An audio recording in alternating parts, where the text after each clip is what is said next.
As a high performance humour coach, I often get asked the question, won't using humour in a business or leadership context damage my credibility? And there is one particular type of humour that will run the risk of damaging your credibility, or worse still, ruining the reputation of your entire career. And in this video, let's have a look at what that might be and how to avoid it. Hello, it's Kate Burr here from kateburr.com. Thank you very much for joining me on this video. As a humour coach, I often hear this term thrown around so often and it makes me just go, "Ugh!" And that is, if you want to be funny, just use self-deprecating humour. And I 100% agree. If you do want to be funny, using self-deprecating humour is a great way to get a laugh, if a laugh is all you care about.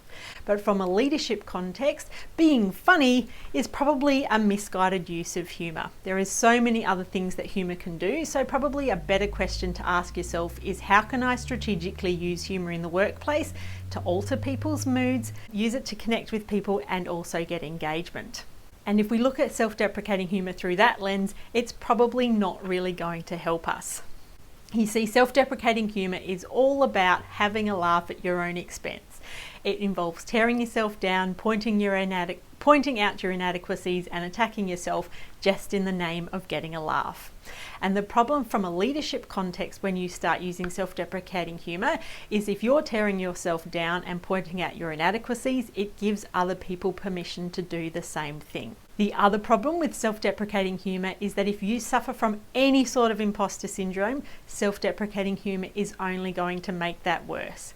If you're overthinking to yourself, who am I to be doing this and why am I here anyway? What happens when you use self-deprecating humour is that the imposter syndrome will listen to that and go, see, I was right to protect you. You don't know what you're doing. And therefore it's just going to feed on itself and make it 10 times worse. I have a saying that what you tell yourself is as important as what you tell your audience. And so using self-deprecating humour is not a very nice thing to be talking to yourself in that way. The good news is that you don't need to use self-deprecating humour to use humour in the workplace and get the benefits of it.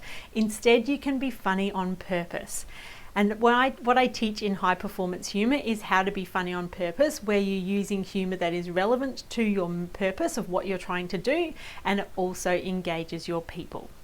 If you would like to find out a little bit more about this, I have a lunch and learn coming up very soon, where it is specifically all around how to use humour in a workplace with a leadership context.